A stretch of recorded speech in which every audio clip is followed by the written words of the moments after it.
After the great tour of UK, I feel very confident that Sahaja Yoga is taking its roots, and you can see some of the plants coming up. It's surprising when I declared that it may be the last tour I'll be doing of UK, that things have started working out. Everywhere we went, it was very good and successful, especially certain places it was very miraculous. You must have heard about the lady who would not go out of her house, was suffering from agoraphobia, and the press challenged us that she should be cured because she can't go out of the house. And only on her photograph and treatment she got cured, and now she's walking about, and they have given a big report saying that the Guru fulfills her promise. This is one of them, and there are many things have happened of this kind, of which you should get the report. I must say I found all the Sahaja Yogis very cooperative, very alert, very helpful, and extremely progressive.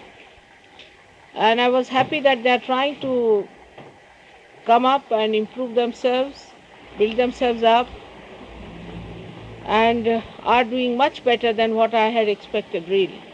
I was very, very enamored by all of them, and I hope that by the time it is 12 years, we'll be all absolutely top-class Sahaja Yogis of the world. Now today is a very great day of Raksha Bandhan.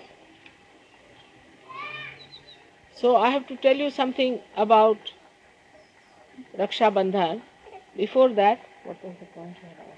We were going to talk about the Maryadas, and we were going to talk about the differences between the right and the left side supraconscious. And we have to talk about the Maryadas that are to be observed by Sahaja Yogis. One of the things I discovered here in the West, that though we have understood the importance of Muladhara, which is a very important, and that unless and until we re-establish our Muladhara fully, we are not going to have a speedy ascent. Despite all that, still there are lingering things you see around. Like people start choosing their life partners in Sahaja Yoga. That is not allowed. That is not allowed. You are not to spoil your ashrams, your centers, using them for a marriage searching society. You must respect. This point you must respect. If you have to marry, then you can find your life partner outside Sahaja Yoga to begin with. But if you want to marry in Sahaja Yoga, then you should not go on searching people in Sahaja Yoga. It's a very dangerous thing for Sahaja Yoga itself and for you people. That is one thing one should never try to do with Sahaja Yogis. For all practical purposes, you are brothers and sisters, and that's why I always encourage marriages between people who belong to another country or another centers. As we are now having a marriage big program, I would say that most of the marriages which were done like that are very successful than the marriages that were selected and were done. It's very wrong to do such a thing as to arrange your marriage with a Sahaja Yogi by yourself. It will be dangerous, I don't want to say anything, but it won't turn out to be good because it is anti-God activity. Absolutely anti-God. You are supposed to develop your brahmacharya. You are supposed to develop your Muladhara. Instead of that, if you start using a Sahaja Yogini or a Sahaja Yogi for the selection of your married life, it's going to be very, very troublesome. Your Muladhara will not settle down. I mean, that's a very back stroke for your development. Because of the background and the kind of conditioning you have had, you people don't understand that it is important to maintain the purity of the centers and of every place. So any such relationship in one city is a very wrong thing. It spoils everyone. To adapt to the trouble, it's a habit of people I have heard that they try to tease that you look better together, you are nice together, they tease and enjoy. It's a kind of a very perverted enjoyment of Muladhara. To tease others, you are looking very nice with him and you better marry. It's a kind of a romantic nonsense. Of course, for all the yogis, they have to have a brahmacharya. But even if you can't have brahmacharya, you must have maryada. Not to tease each other and enjoy that kind of a nonsense when the marriage is not settled. Marriage settled is all right. And this kills completely the joy of marriage because there is no curiosity left. And many times I find that absurd relations are established. Some of them are really no good and they will really be detrimental. And some of them never are established. So if they are established, they are wrong. And if they are not established, they are heartbreaking.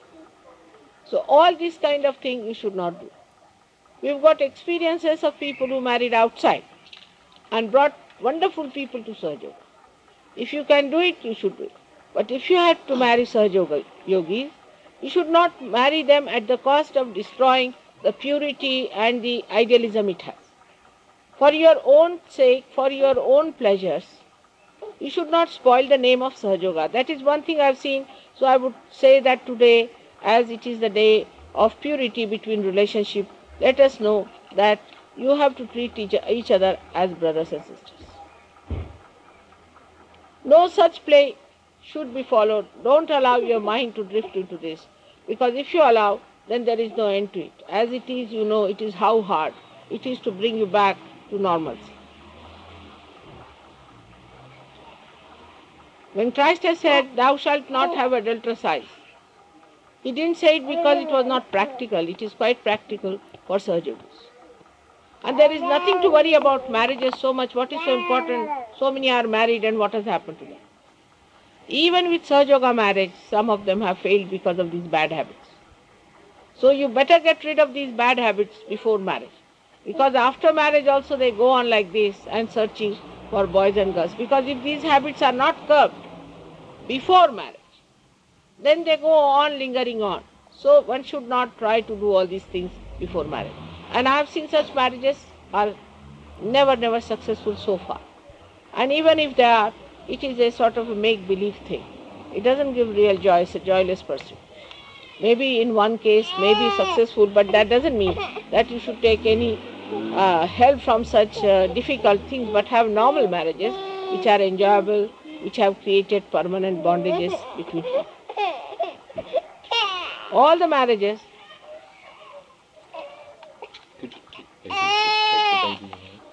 Now we have to understand the maryadas about which I have told you before also.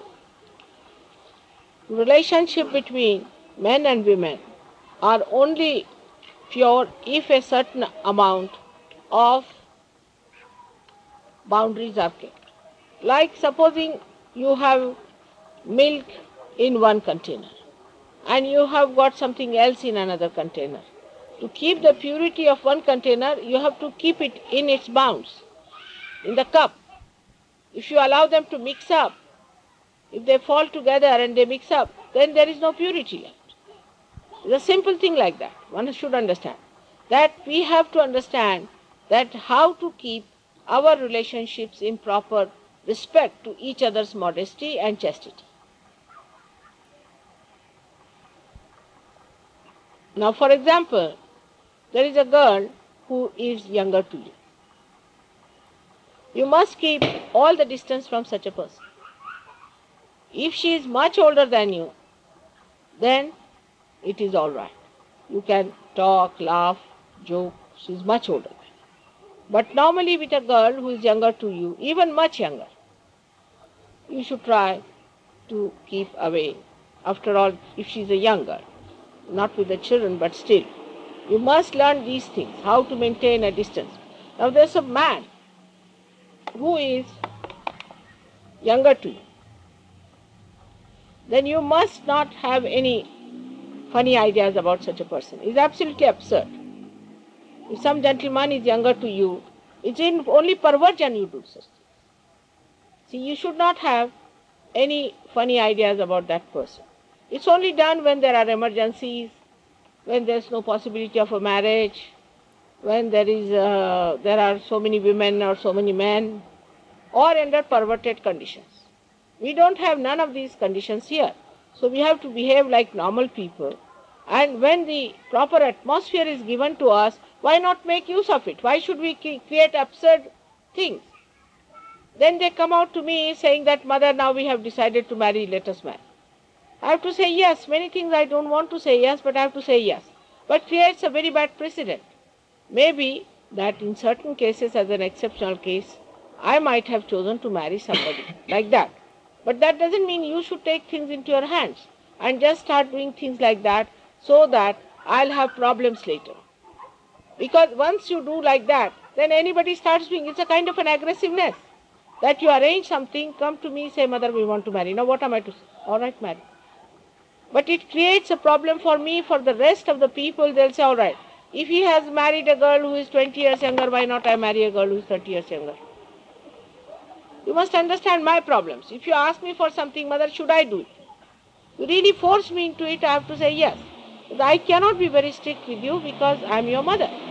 But you should be sensible what to ask me, how far to go. This is the biggest maryada you have to learn. Suddenly you will come, Mother, should I sit here? What do I say? Should I make this gentleman sit here? What should I say? All right. You yourself should not ask such a question. Because sometimes you give undue importance to somebody who is my brother, who is my sister, something, and make that person sit on my head. Sometimes you telephone to me, Mother, she would like to talk to you. Who is she? Is she all right? Should we take her to Mother? Is she capable of talking to Mother? What is her condition? Will she trouble Mother? Nobody thinks about it. So you must first establish your relationship with me of proper understanding that you should not try to trouble me. But this is something is not yet in my hands. I think because people do not understand what they are doing. So first try to see that you don't try to take advantage of me. And secondly, don't try to bring people to me who do not deserve it. There is no need to waste my time with them. I have so much things to be done, so many ideas to be formulated. I have to work so hard. You know, I am working harder than any one of you, those who are doing surgery. And at this age, if you try to trouble me like that, I don't know how to tell you that don't trouble me. In the presence of the person you will come. You will bring the person on my head. Oh, that person has come from Timbuktu and I have brought him. Just you do it. It's aggressiveness on me. Please don't try to do that. This is the wrong thing to do. So the maryadas are to be established first with me, that understand that you should not try to trouble me at all like this. Secondly, you must try to please me by being good people. I hear that somebody is trying to be very egoistical. He doesn't even put on my tapes. He just gives his own lectures. This kind of a thing is very surprising. How can people do like that? Try to bring down your egos, super egos. You must learn to please me. Prasanno bhavet. Devi prasanno bhavet. If you cannot make the Devi prasanna, what will be your achievement? As Rustam says, I am Mahamaya. All right. But don't you know that I am that?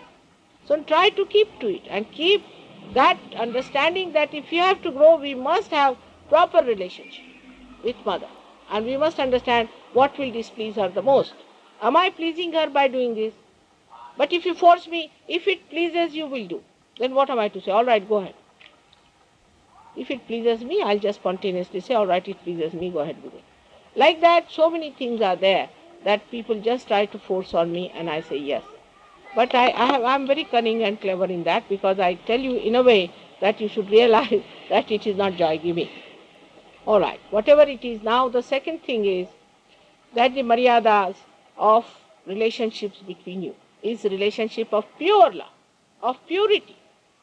Unless and until you develop pure relationship, you are going to be ruined. See, this finger has to have pure relationship with this hand. Supposing this finger has some dirty feelings about this hand, it may dirty it. It may spoil it. In the same way, we should have extremely pure relationships with each other. Means we should try to give our heart to another person without any lust or greed in it. That we should try to help each other. I find when they feel in a lusty way or a greedy way attached to others, this is not for the Sahajogis but non-Sahajogis, they get so much interested in that person. It's a very baser way of attachment. But in Sahajoga, your attachment is with your spirit, with your Atma. And Atma is the purest form of our being. We have to keep it absolutely pure. And then the enjoyment is higher than any romance, any marriage, any worldly thing. It's the highest and the topmost. First achieve that. First of all, you should arise and achieve that. Achieve that purity. That is very important. Now the relationship between the men and women, I have told you that you should not try to enter into any bedrooms where the ladies are. It's not proper. Not the women should enter into men's thing, but it's very common. Women should not behave in the way other women behave. Like I was told in a wedding in Maharashtra that the women went and took out all their clothes. I mean, that's not England. They got a shock, Some of them lost their appetite for 3-4 days. They have never seen such women in their lifetime. Though they went and took out their clothes suddenly, all of them. I mean, they were shocked, so much shocked that 3-4 days they didn't eat their food. So you have no business to shock them also. Because if you go to somebody's country, you must know in what way they live. It's never done. Nobody becomes nude like that. And about 20 girls, if suddenly they become nude, what will happen? So the sense of shame must be developed. Among men and women, it looks nice. It looks beautiful. It gives you an additional charm if you have the sense of shame, a little bashfulness. See, your Princess of Wales is regarded as something beautiful. She's bashful. Her bashfulness is so natural. That bashfulness is not there like a, I don't know, like what animal does that. But somebody who has no shame, I mean, I just don't know which one is that. Everybody has a sense of shame, even animals. So why shouldn't we have that sense of shame? How to behave towards women, how to... Suddenly there is no need to just... I've seen one lady going from India to... going from England to India, and she just went and put a big slap on the back of Mr. Modi. Hello, Modi, how are you? And Modi got such a, crumpled down. She didn't mean, she was innocent. But that's not the way in Sahajoga we are going to behave, like some sort of a debonair or some sort of a fantastic, a modern woman, you see, walking with them. One must understand, one must have a sense of shame how you talk. Even with me, they talk with a hand like this. Motherly thing is happening. But there's no need to do all that, you see. Talk in a way that is gentle and beautiful.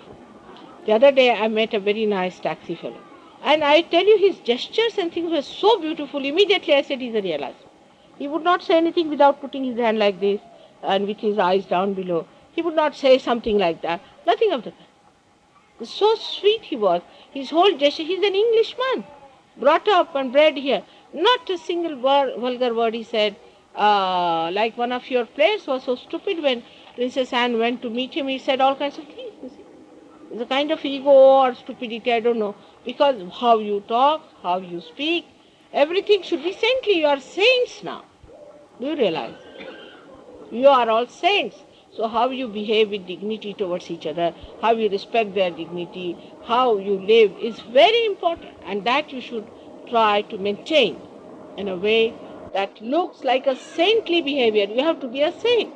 And that is not difficult for you to take to that you behave in a manner that you are saint. This is very important, I must tell you, because I have seen that these maryadas, it would be killing. It would be absolutely killing Sahajoga if you do not keep your maryadas. That is one of the most essential things one has to do. I have told you again and again how you dress up, how you bear yourself up, how you talk, how you listen to others more than you talk yourself, how you become non-aggressive is the best way to impress people and to express Sahajoga. I tell you, as it is, people have started saying they are very beautiful people. You can see they are very beautiful. You can see they are very different type. It's something different. They are something great. People have started saying. But still we lack in certain things, like we start going on a plane which is not suitable to our stature, to our dignity, to our position as saints. We are all prophets, and prophets have to behave like prophets. They cannot behave like cheap type people. So in that we have to understand the Maryada. Now the Maryada to your leaders also, you should be respectful. I have seen that nobody calls anybody, even the children will call somebody, say elderly person also, never they say call them uncle or anything. It's a wrong thing. You must teach your children to call elders by the name as brother or uncle or someone. Give some respect to the elders. But when the leader is also not respected, what is the question of it? I have seen little boys calling big married people with 3-4 children by name. That's not our style. We should never do it. I saw this, even my husband's office has this problem. Because when I came, you see, they all call you by name. Tom. He's such a big man, he's called Tom and all that. So CP looked at it, it's like that. And we always call them, even the drivers, we call them by the name Mr. See?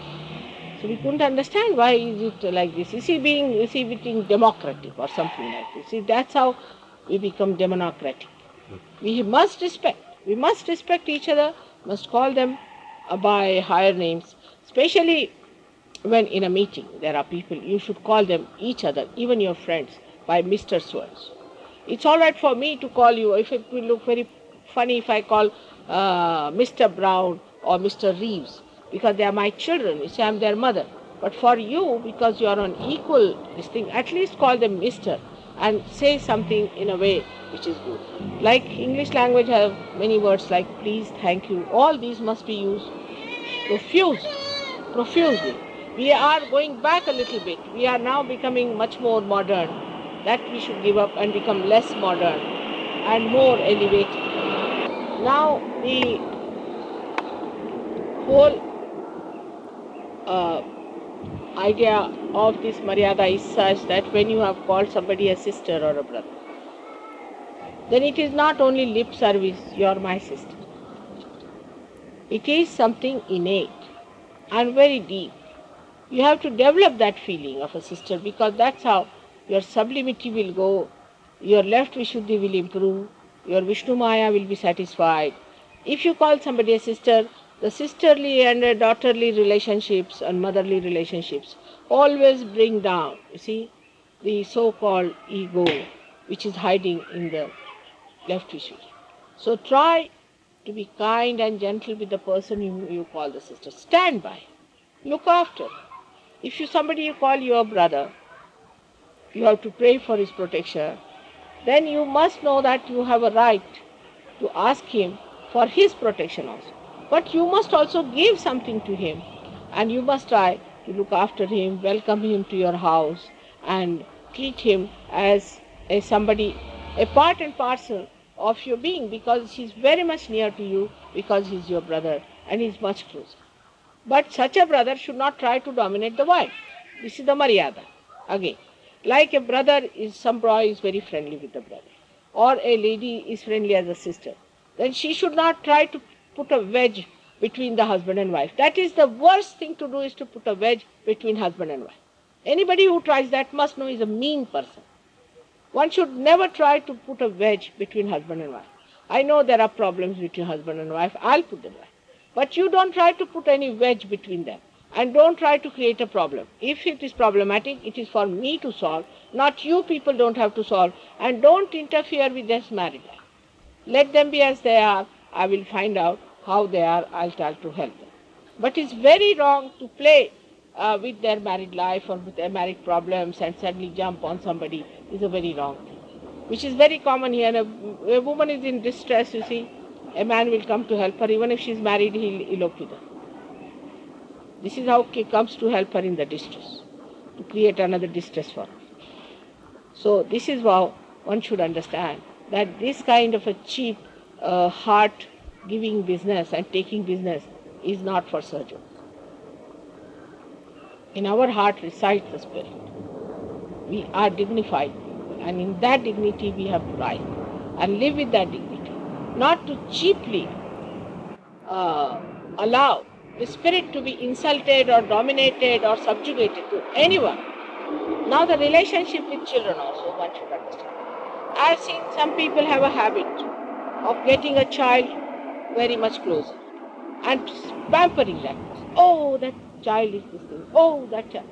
Let the parents handle the child. You just don't interfere others' children.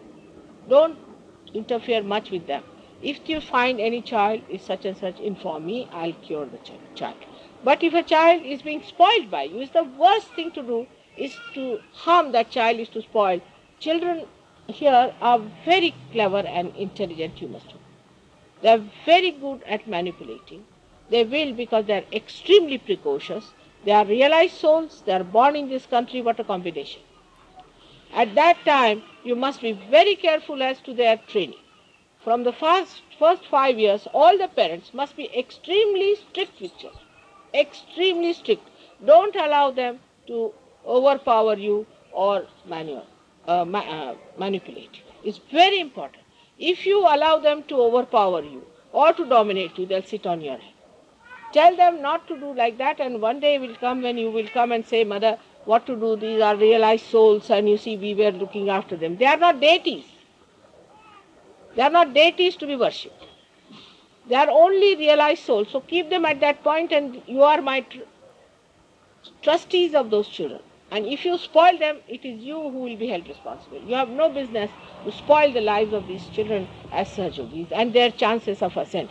So if they are born realized, they are not deities. This you must understand. They are not beyond corruption. They are not beyond all kinds of things. So this, if you understand this little point, that dealing with your children, you have to be really strict. They must know how to meditate. They must know how to pray. They must know how to respect. And all the good things you must teach your children. And don't allow them to sit on your head. Many people have ruined the lives of their children like this. Now will you please see that such child is brought into proper level. If the child is trying to take liberties with you and cheeky and does not listen, please give that child to some other Sahajogi to look after, whom you think can look after, and see that the child is put right. Nip in the bud is the best way, because we don't want to have children who are spoiled, who are spoiling other children, nor we want children who are subjected to such children. So you can have proper children, well-behaved children, sensible, wise children, because they can really be a drag on you, on me, on everyone, if you do not properly bring them up. And they are our liabilities, we have to look after them. So the relationship between the father and children, mother and children is important. Actually, the mother should look after the child much more, and the child must respect. Father should never scold the mother in the presence of the child. That's one thing one must understand. That if the father starts scolding the mother in the presence of the child will have no respect for the mother. But the respect must be maintained, because if the wife respects the husband, then the child will know how to respect her and the husband too. So the whole thing is built up like that. It's a kind of a pattern for children to follow. One should not try to dominate the husband, at least in the presence of children. That it is very wrong, because then the children learn that trick and they start dominating you. So it flows from you to children. So try to see that if you have to do anything, then you do it yourself and respect the husband. And in a way that is very obvious to the child that the father is respected by mother, and they are just like monkeys. The way you behave, they behave.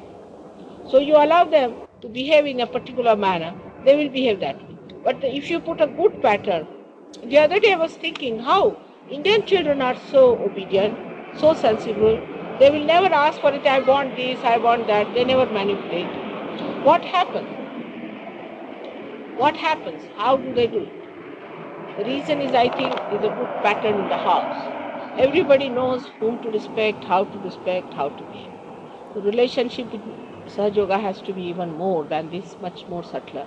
For example, if this I have said before also, if we are in a room, try to give another person a room. Always try to do for that.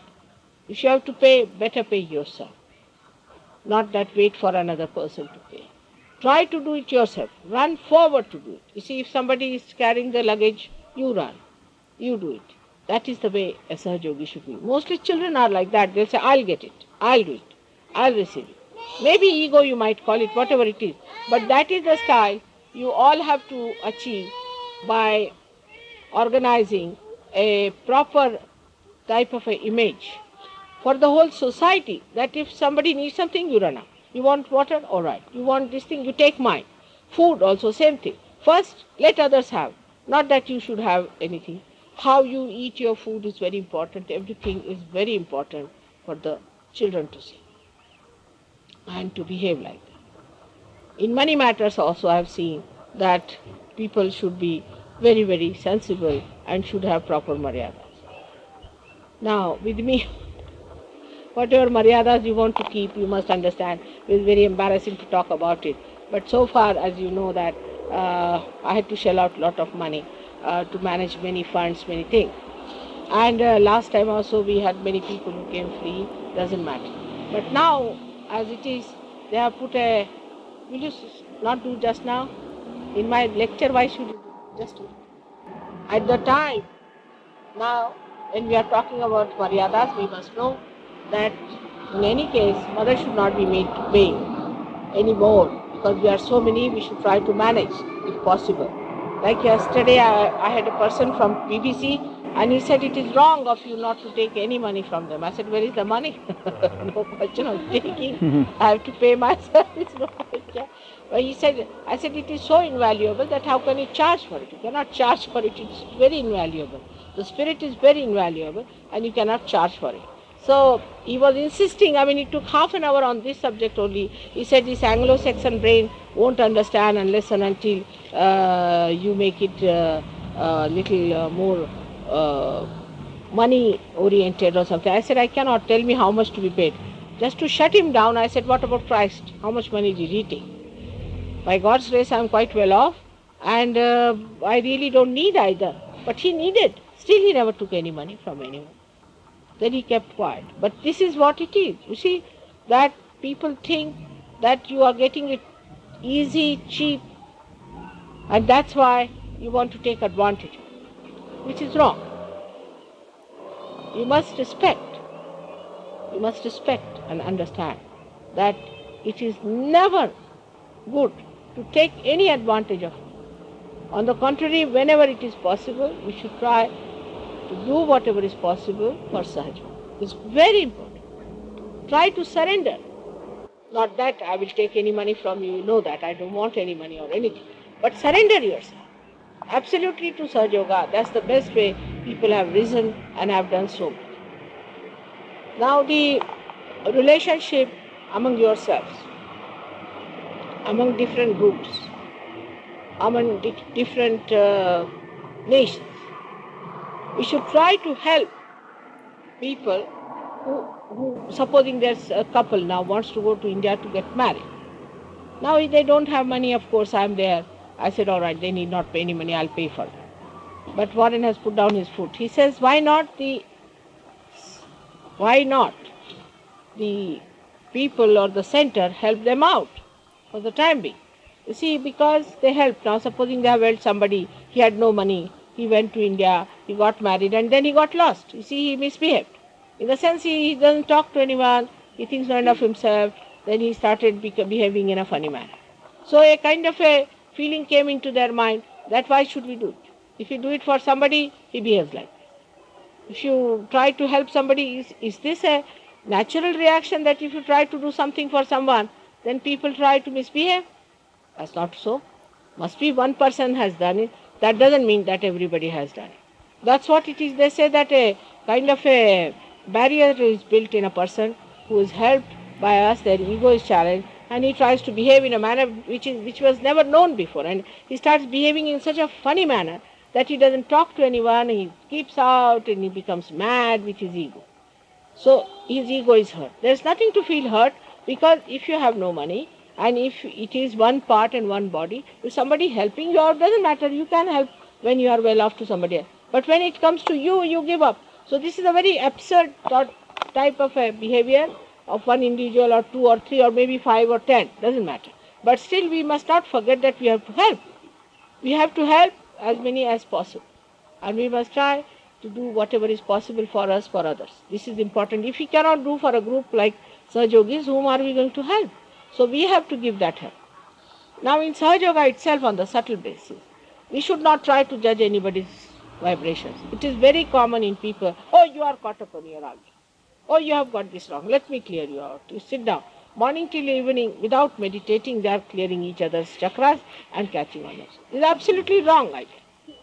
Everybody individually should sit before the photograph, get the vibrations. Every morning there should be a discipline. You must know the system of Sahaja Yoga today has worked out this way. That I have given you realization just to say that let your light be enlightened. Now you have to see your lamp, if it is clean or not, only possible when the light is enlightened. See your lamp if it is enlightened or not. See it. If somebody is over aggressive, then it's all right, you make a joint attack on that person and tell of that person. Or there are leaders who will do it. But everybody should not judge others. You better judge yourself, cleanse yourself, look after yourself, and also try to see how your lamp, is it clean? Mother has given us the light to see, and why not see? So if you work it out on these lines, you will go very fast, and you have to now perfect yourself. We have so many Sahaja Yogis, but how many are perfect? This is the point. Now your relationship to Sahaja Yoga is also very important. There is a maryada about it very much. Sahaja Yoga should not be taken for granted. Anybody who thinks he's got realization now he's sitting on top of the world is not so. You must work it out. You have to have discipline. The same gentleman, the BBC fellow, was saying that it was before, for years together, you had to live in celibacy and wash the even the steps of the temple and do all kinds of things, work hard, do this, do that, and then they would raise it to one chakra. I said, now we do it the other way now. First build the dome and then the foundation. Sahaja Yoga is like that. So that with the dome you understand you are protected, you are looked after. But people take it for granted like mother will do it. Leave it to mother.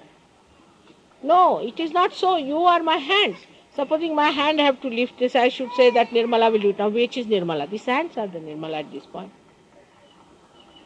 So many people drift like that. So to Sahaja Yoga also, your attitude should be of respect. You should not try to put yourself into bandhan before others. You should not try to do these things, but in a dignified way, you must respect Sahaja Yoga. And foremost of all, to Sahaja Yoga, your relationship should be that you should know Sahaja Yoga what it is. Otherwise, every time, if you have to talk about Sahaja Yoga, Gavin must come. Or somebody. Why? Gavin didn't know a word about Sahaja Yoga. He didn't know a word about Indian mythology. He didn't know anything. He did not know what his realization is. He studied. He is even studying Sanskrit. Like many of you have done it. But all of you, one and all, should become a big Pandit. But you get lost in your marriage problems, then your children's problem, then my mother, then my sister. I mean, it will take too much time for you. First of all, you should see, I am a Sahaja Yogi, let me get to work. And creates problem for us also, because your wife will sue you, your children will come round, this, that. You should say, I have nothing to do, I am going to study Sahaja Yoga. I was surprised that many people have taken Advent just like as a Bible. Just as a Bible. They never read it.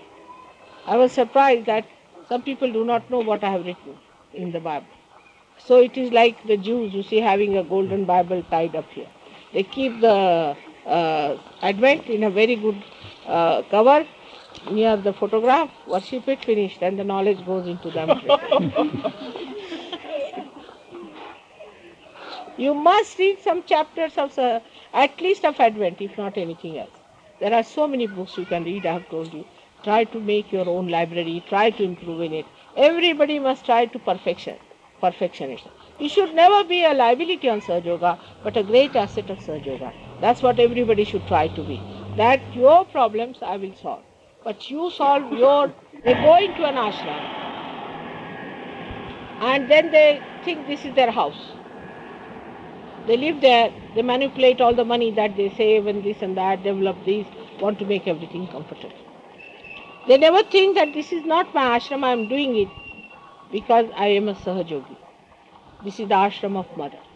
I have to do it. But that detachment is not there. Not at all a detachment. And it is something surprising that if you have to go to Himalayas and make an insurance policy, then what's the use of coming to Sahaja? It is as absurd as that.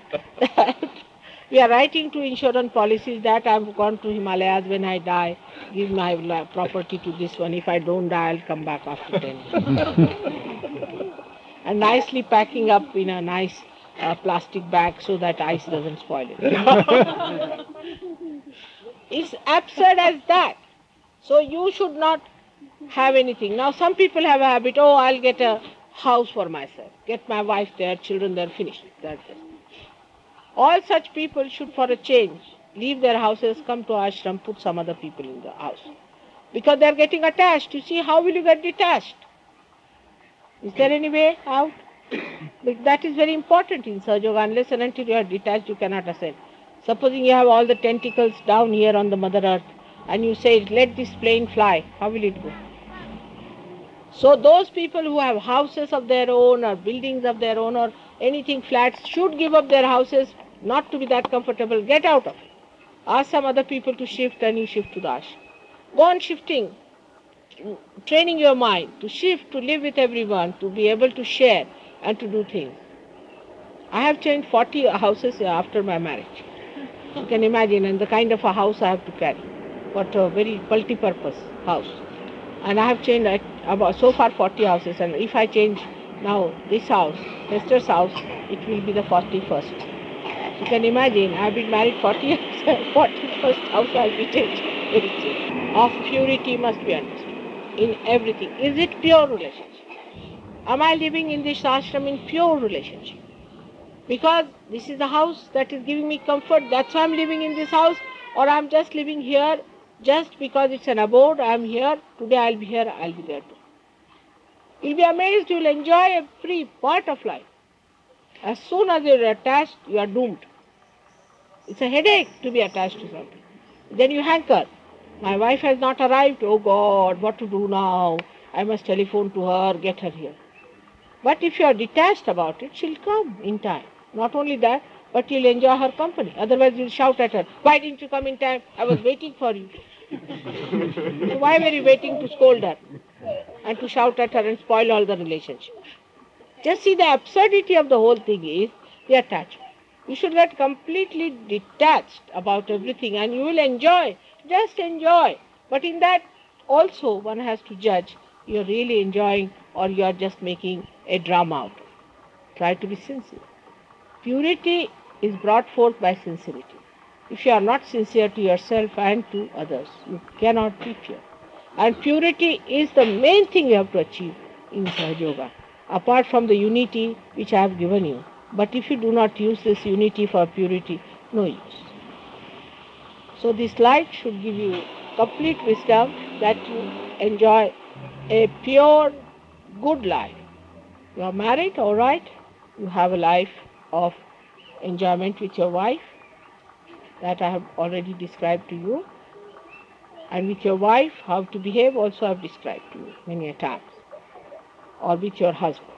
But when it comes to others, you should have absolutely pure relationship of no exploitation. Even there are flirting exploitations as the same as money exploitation. Here if you exploit somebody by money is called a thug. But a flirting is not called anything. I think that is a much worse crime according to Christ. So you have to be careful on this point and understand that relationship with each other has to be clear. Now there are people who have, say, horrible wives or horrible husbands. I don't mind, they can give them up. If they are absolutely impossible, if they are spoiling their purity, if they are torturing their life, then it's best is to get rid of them. I don't mind. Because if they are so bad that you cannot use them, just like this body, if it is so bad, it's better to give up and die. So that relationship die out. But that death should come to you as a very forceful help. Otherwise, after that, if you become a nervous personality, what's the use? So, what you have to do after such a thing has happened, that you have given up such a relationship, then if you have to go to courts and all that, you should give up Sahaja Yoga for the time. Solve your problems, solve your court problems, everything, then come to Sahaja Yoga. We do not want to get involved into this kind of a thing at all, that we have broken any family or anything.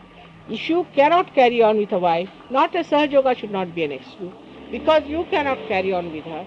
You should have this thing, go out of Sahaja Yoga, do what you like with your wife, finish it off once for all, and you should tell her, I am no more a Sahaja Yogi. Get it out and then come to Sahaja Yoga. But by coming to Sahaja Yoga, you will be really troubling me too much. So I have to make a humble request to you that if you have any such a problem, don't. Do not allow any child who is younger than a proper age, 16 years, to be kept in the ashram without taking a full permission, written permission from the parents. Or a wife who has made problems with the husband should not be allowed to come and stay in the ashram with the children unless and until it is resolved. We are not responsible for all kinds of problems. Then people who are sick or mentally deranged should not be kept in the ashram. That is also quite a sympathetic attitude of so many Sahaja Yogis. Ashram is for the best people, not for the lunatics.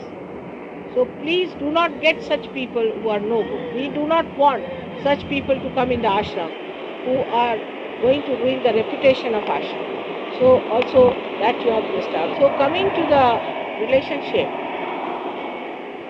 of Vishnu Maya is that Vishnu Maya is the one who is the sister of Sri Krishna. She is the one who announced the coming of Sri Krishna. She is the one who sacrificed her life to save Sri Krishna's life. Vishnu Maya is the one which surrounds Sri Krishna. And she was born as Draupadi, who you know was later on humiliated by Duryodhana, and it was Sri Krishna who came and helped her. So it's a very sweet relationship of purity, of help. A very delicate relationship is to be maintained of a brother and a sister. And that is a special relationship today. Those who want to tie the Rakhis to a sister should tie today before me, will be a good idea. It is a greater relationship than any other relationship. Because here, somebody is your own sister is all right. But if she is not your own sister, you should know you are all born of one mother. So the brother and sister relationship should be all right. In that also, one should not have preferences, because some would like to have a rich sister.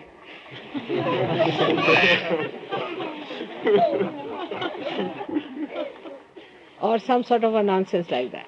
No. Or somebody would like to have the most miserable one. It is all the mind. But a relationship with a person with whom you would like to be happy, you should tie up. And if there is anybody left out, you should not try to do that.